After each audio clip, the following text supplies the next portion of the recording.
Hello, I'm Dr. Lisa Belisle, and you are listening to or watching Radio Maine. Today I have with me, remotely, artist Dale Roberts. Thanks for joining us today. You're welcome. Nice to be here. I always enjoy having conversations with people who have their art right behind them because it gives me something fun to look at and also gives me a way to start the conversation out. Tell me about the pieces that you have right in behind you in your house. Yeah, very good. These two pieces were both arrived at in a very different way. The still life with the dried flowers was actually a group effort. On occasion, we'll invite folks to the home and we'll have sort of a painting party in the studio. And so I heated up the wax and I had a still life there for folks to look at. But I had people who had no previous experience at all, and they were rather terrified of the idea of painting. So I showed them essentially how to put it on and then just told them, you go have at it. And so they did, and they had at it. And at the end of the time, there was a lot of paint on there, some of which was useful, in fact, more than you might think. And that became my mission, was to sort of edit out what wasn't and make use of what was. And so I call the painting Good Company because it was a result of a night of fun, interaction, and painting, and then me editing what was there.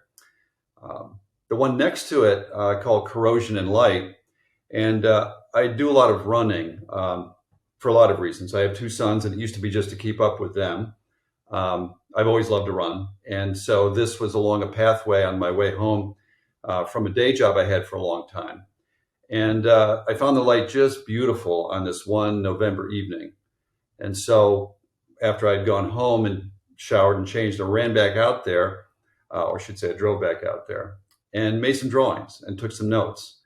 And then I visited that spot probably, I would say over the course of the painting, 8 or 9 times, either making detailed drawings or taking notes or doing gouache color studies. And then I brought those back to the studio. Photographic reference is involved too to help with some details, but essentially it's from those sensations I get from life. I'm keenly aware of both the tyranny and the limitations of the camera. So I can make use of it as a tool. And anyway, this painting took months to do. It is encaustic start to finish. It might be surprising to know that I do very little drawing on the panel ahead of time. Pretty much just start putting in big swashes of color and then developing the painting gradually. So it goes from general to specific. So in a nutshell, that's how these paintings were arrived at. A last anecdote on the large landscape. I tend to draw and paint in areas that not everybody will go to. They're not your typical picturesque spots. And I run into a lot of different sorts of folks when I'm doing that. And in this case, it was no different. People feel unthreatened, so they'll just strike up a conversation with me. And it's really interesting to hear what folks have to say. Well, play that out a little bit for me. What did you encounter in your conversation when you were working on this piece? Well, I have a lot of folks that would talk to me about their earlier experiences with art. And many of them who stop will say, I used to love to draw and paint, or I've always loved to do this, but I don't do it anymore. Others will say things like, why are you painting that? Because they'll look at it and think there's nothing there. But usually as I develop the drawing or the color study, they can see what I'm after, and then I can talk to them about it. And I'll just say, it's the way the light transforms what's out in front of us. And it's often seeing an everyday sort of backdrop that we haven't even noticed. And so you can have those kind of conversations with people. They want to know lots of particular things. What are you going to do with this?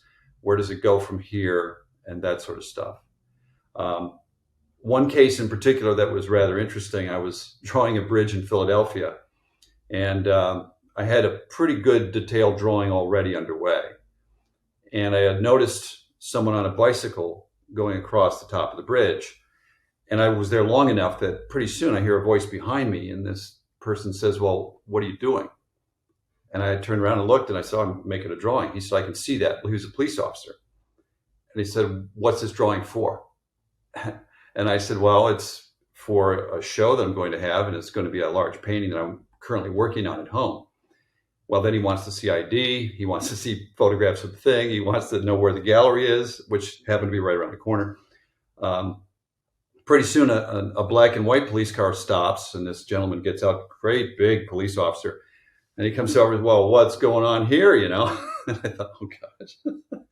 And same sort of thing. And then he looks at the drawing, and he says, you know, if this drawing wasn't so good, we'd have to haul you in.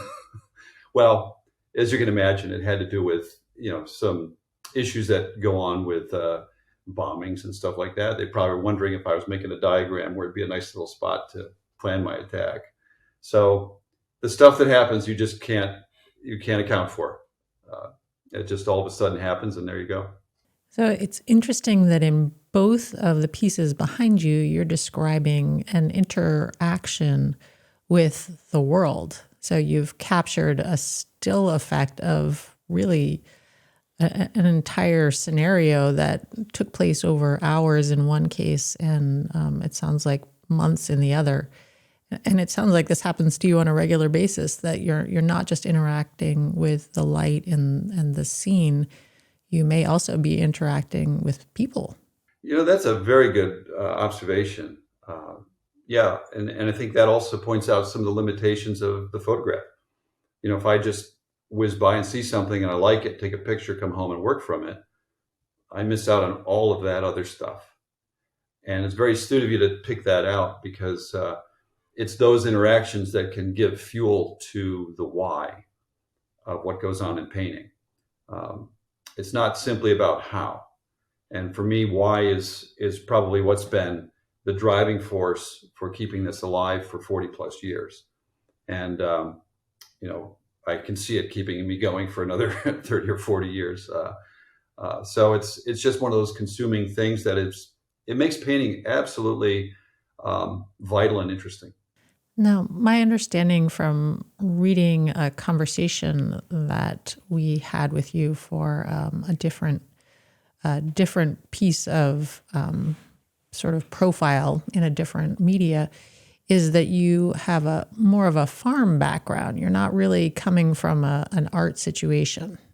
Yeah, that's a good thing to talk about as well. I grew up in upstate New York, and about the geographic center of the state, where winters are real and snow amounts are heavy. And I often joke that that's probably why I'm able to slog through paintings like this, because I'm determined. And you grew up in upstate New York in a farm background, and you become determined or you don't survive. And so yet I would say that I probably spent 80% of my childhood outside, either fishing or building forts or drawing and painting. I started doing that at a pretty young age. Certainly started drawing at age 5, 6, and drawing all the time. Soon, you know, graduated to watercolor painting and just went out and worked. There wasn't a lot of formal training, and I had some experiences with a watercolor artist who was actually trained in the Philadelphia area, who lives in upstate, or did live in upstate New York. His name was Ralph Murray, and he was a wonderful man and a great encourager. And so I had some of that, but to be honest with you, I had no clue that you could be an artist and make that work for your life. I just wasn't surrounded with folks who thought that way or did those things. My dad was a carpenter, and I grew up doing carpentry work and house painting and all those things you do to manage. And yet I love to read, and I still do. And it became evident that I would probably be moving away and, you know, doing the school thing. So yeah, even the beginnings of that were rather unplanned at best. You know, I didn't have any money, so I thought, I'm not going to go to school. Figured I would join perhaps the service. And due to the efforts of a librarian at our school, who was a pretty observant woman, she said, no, you need to go to school. So I ended up applying to 2 schools because they said I can't afford to apply anywhere else. Took the SAT once because I was resentful I had to pay for a test, and ended up at RIT. which was a very expensive school, ironically, but I got grants and scholarships and work study. And so there we go. But yeah, the rural background, I think, has a lot to do with my appreciation for light. And when I moved down here to the city area, I was always searching for something that was a little more like home. So Valley Forge, Lancaster, those areas were that breath of fresh air. But then I also found that the interaction between the natural world, light, and man-made structures really was very interesting to me. And so that became an easy transition for me to do that. I notice in looking through some of your pieces on the Portland Art Gallery website that you explore locations that are outside of where you live. You have several from Europe. I think one I saw was Prague. Is this the same sort of idea, that trying to find kind of life within an urban setting at times? Yeah, I think, first of all, it's been a wonderful thing to be able to travel. And we're speaking with somebody about it all last night. And we decided that the age that magically opened the door for us was around 45. Somehow at that point, the resources were there, the kids were old enough, we were able to do that. And so I had always wanted to travel and had never done it before. So my wife, Lisa, is a wonderful travel guide. She could be her own travel agent. She's a meticulous researcher and manages to find these places that are not only beautiful, but historic. And she knows me so well and knows what I'm interested in doing, that she will find places and throw them out to me that I know will pique my interest. And so, yeah, we've had opportunity to do that. And I would say I do bring the similar notions to Europe and to places that we visit. Had an opportunity to be an artist in residence in Tetuan, Morocco for 5 weeks. And Lisa came with me, which was an unusual pairing. Often in artist in residence, they don't really want the spouse along because typically it's, well, when are you going to be done painting? Rather go do something else.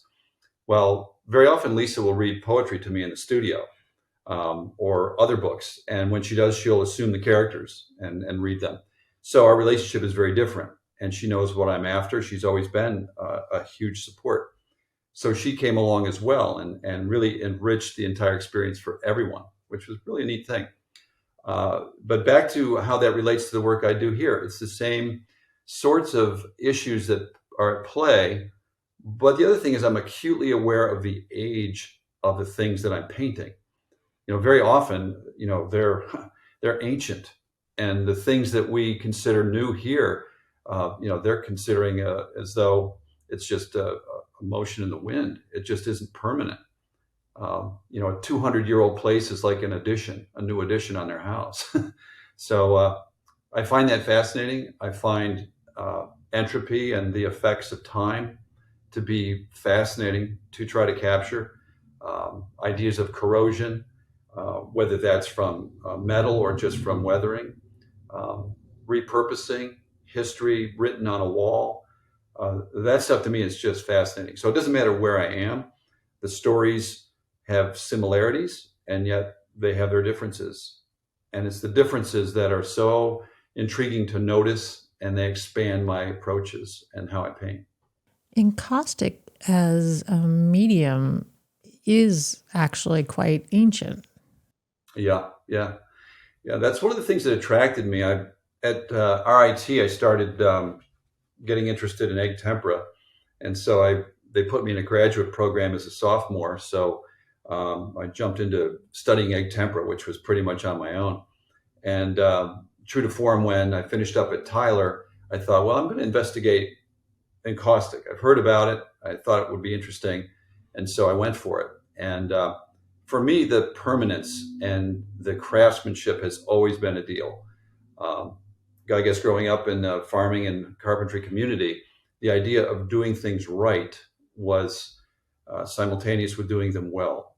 And so doing a painting right means that it be crafted well so that it will be there for future artists to learn from, to perhaps enjoy, and for other folks to be able to live with. My thinking is we owe that to the masters that came before us. because they operated that way. If they didn't, I wouldn't have been able to go look at Rembrandt's Anatomy Lesson of Dr. Tull that was done, 400 some years ago.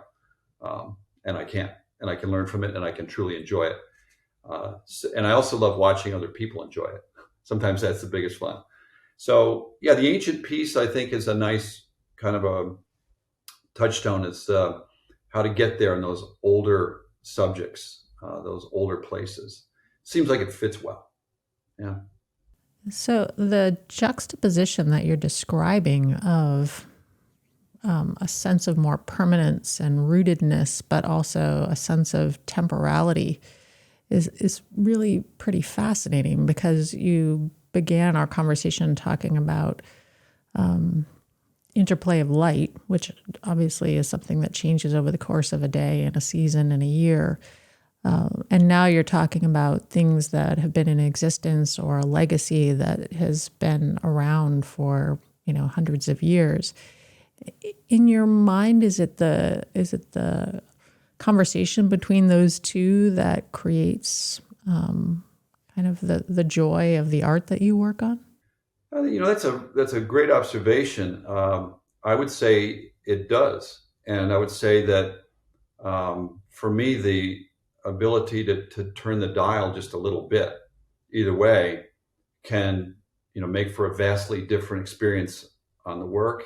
The emphasis of what I do, if I want it to be more about that sort of wearing away of entropy, I can do that with the paint. I can blast it with a heat source and watch it disintegrate before my eyes, or melt and do things. As you notice, I paint definitely in a realistic manner, and yet there's a lot of abstraction going on underneath that, in concert with that. So the willingness to destroy gigantic sections of a painting, or sometimes the whole thing, and then bring it back, is something that relates to that sort of uncomfortable tension there between the things that are more lasting and the things that are so temporal. I think that's just a fascinating dialogue. I think our culture is in the midst of that dialogue anyway. And if you look back at ancient cultures, they dealt with that.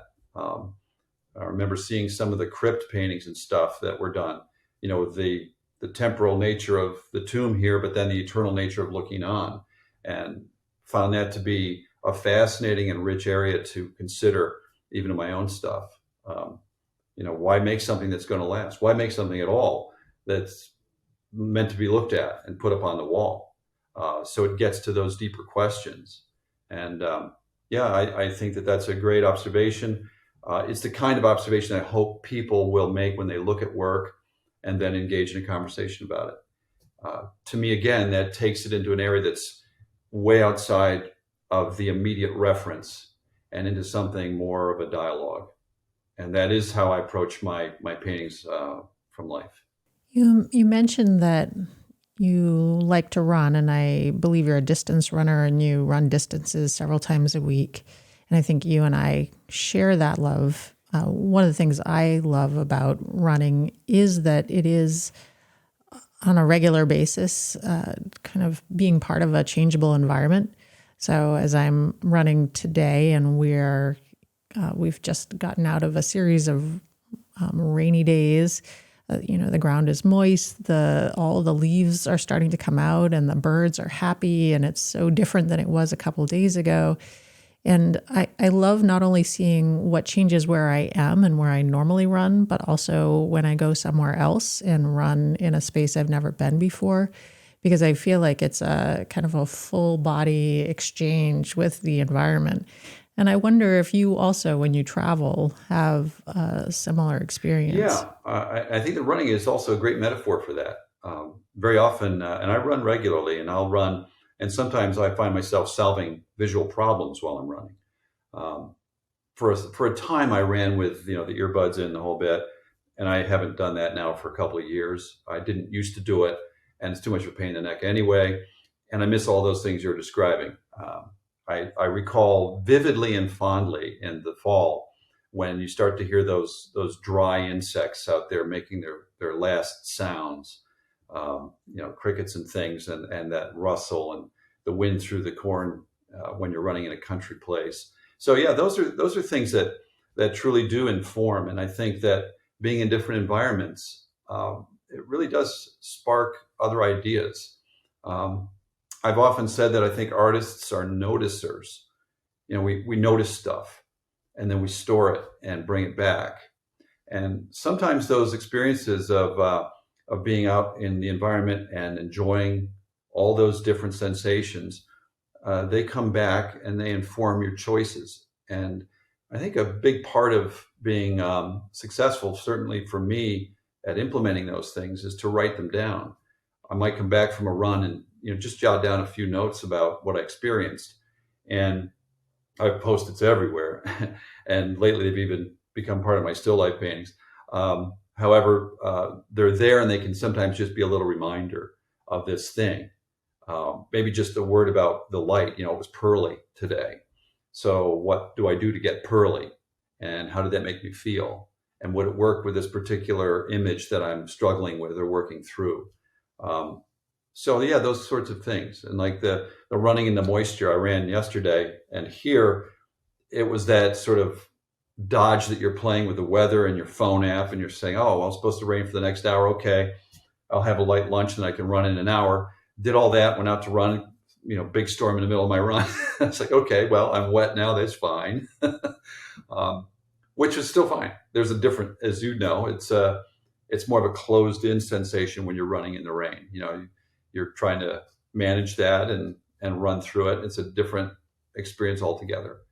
And yeah, so I think being open to those other sorts of stimuli that can inform your stuff and your thinking is a good thing. And of course, there's the discomfort. I mean, we're describing moments that maybe we can think of as joyful, but running in the rain isn't always great. But when you put yourself out there, even that experience of, as you describe, moisture, I mean, even that can inform, I think, the way that we live. Yeah, I think so. And when I paint, there's moments when I'll be pushing around significant quantities of paint. I might use a spackle blade and just kind of heat something up and trowel it around for a while. And that's not unlike, running through a muddy hillside.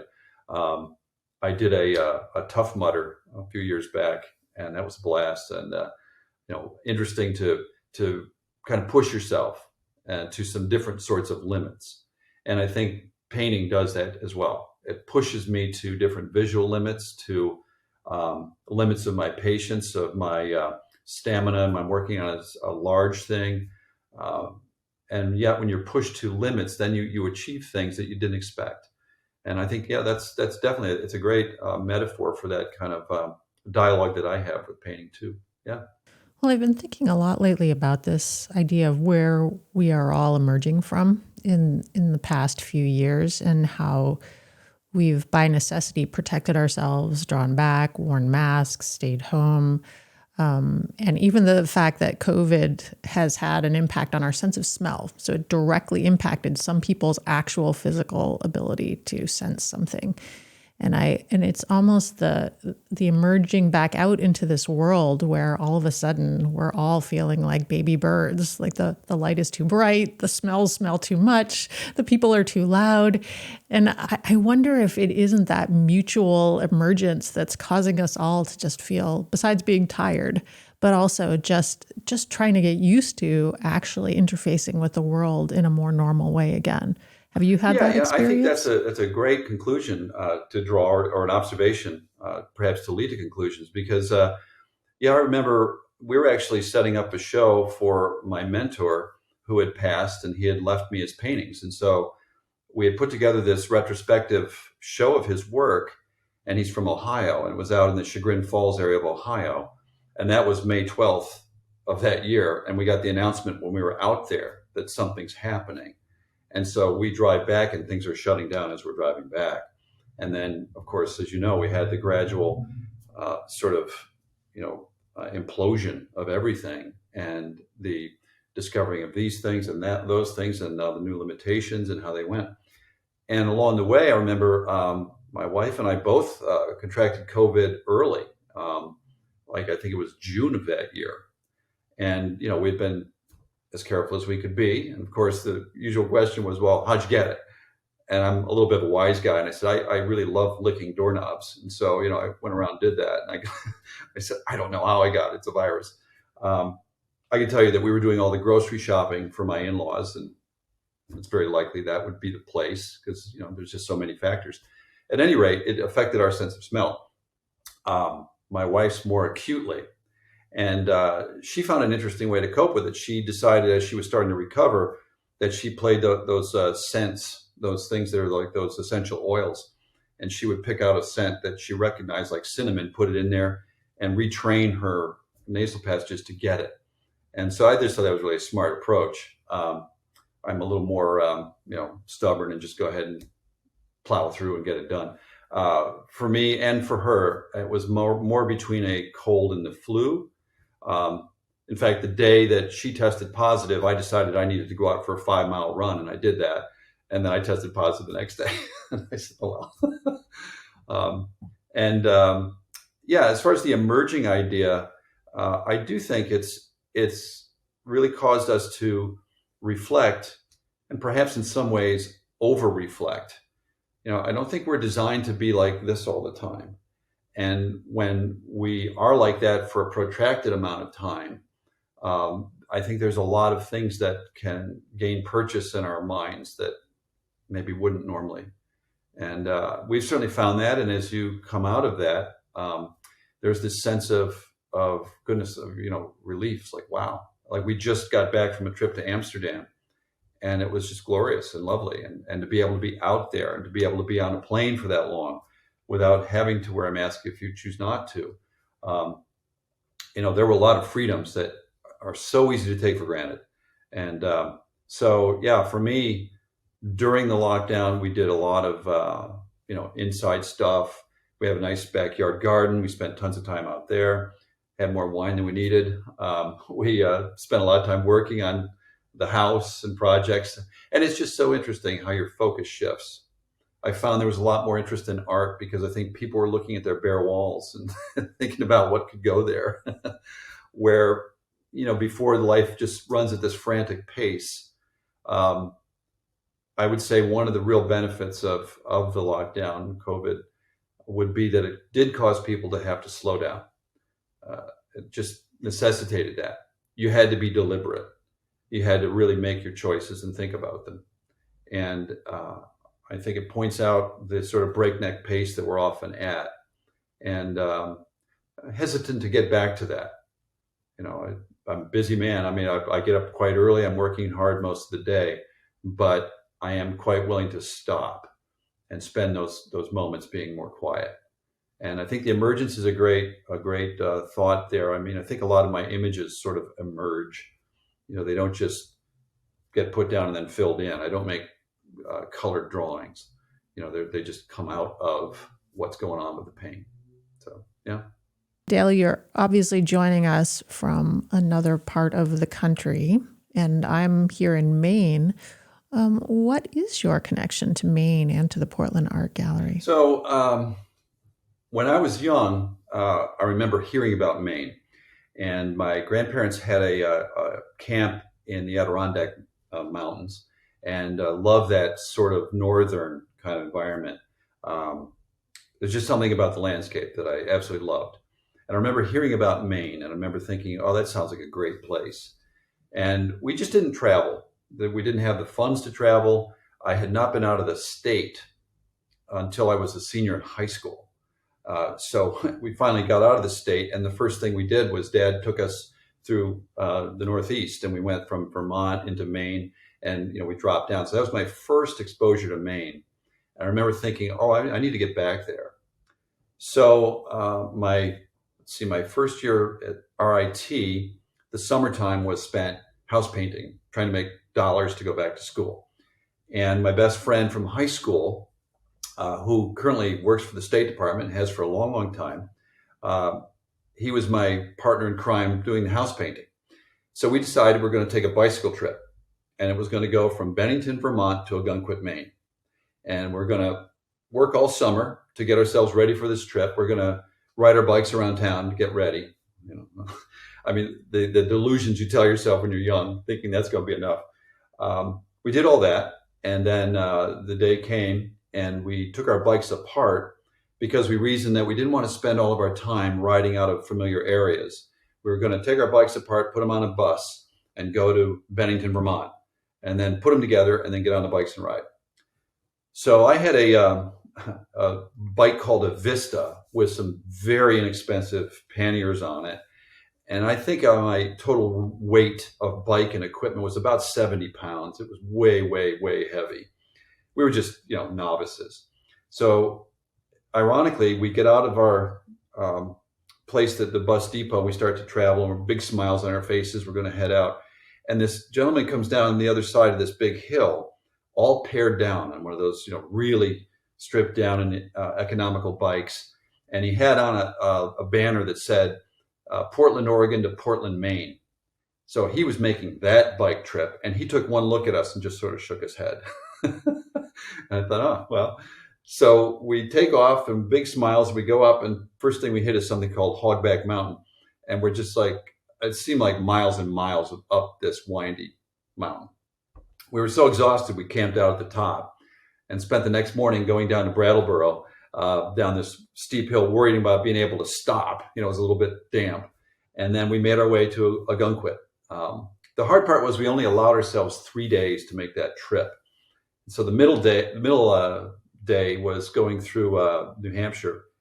And goodness, we put on 100 miles and it was miserable. It was like 50 and raining, and gosh, that was hard. But we got to Maine and we saw the ocean and we just threw our bikes and we just ran into the surf. So that's my first connection. My wife and I did some after honeymoon camping up there near Harrisseekit and just loved it. And I've been up there several times since. My younger son, Josh, is an oboe player. He was a conservatory level oboe player, and he used to study up there near the Belgrade Lakes. So we made treks up there. There was a New England music camp. Welcome, anytime to go to Maine. I'd been to Monhegan Island and done some painting there. So I've had a significant connection with Maine, which is it's always a delight, and I love the climate. Let's face it, Philadelphia in the summer, forget it. I'll take Maine any day. Having a child that is graduated now from a college in upstate New York and having traveled there and also having seen her experience with the snows and the colds, it seems like at least you moved south to a place that maybe doesn't have quite as much snow and quite as much cold. So, but it's nice that you still have that connection to Maine because, it is a pretty wonderful place. Yeah, if I do say so. And there's a kind of ruggedness that I really enjoy about it. The coast is different. The coast, the Jersey Shore here, for the most part, at least where we go, Ocean City and stuff, I kind of view it as like a strip mall of sand. It just doesn't have the topography that you have up in Maine. In Maine, you get those wonderful boulders and the different kinds of sand, these tidal pools. And I do have a gallery that I show within Cape Cod, and it's similar. I'll spend just hours with my feet in a tidal pool making drawings and paintings of what I'm looking at. And I recall doing something similar up in Monhegan, sitting in this sort of basin of rock, making this painting that was almost like an organic tapestry of what I was looking at, these different kinds of vegetation and stuff. And to me, that variety that Maine has, I think is it the Granite State or is that New Hampshire? But I do think a lot of that sort of... We are the pine tree. We're the pine tree state. New Hampshire is granite. That's granite. Okay. But I just think of the rocks and the trees and the smells and just absolutely love it. And always have. And there's some tangential connection to Andrew Wyeth because I was first exposed to him in art school. And you quickly find out that, he's just this side of a non-spoken of word. He's so controversial, which is difficult. But I loved his major tempera paintings and some of his best things. And of course, as you know, they often focus on Maine. And I think there's a deep connection and a beauty there that he has unearthed that I think is a worthy thing. So I enjoyed him. I still enjoy that work and that connection as well.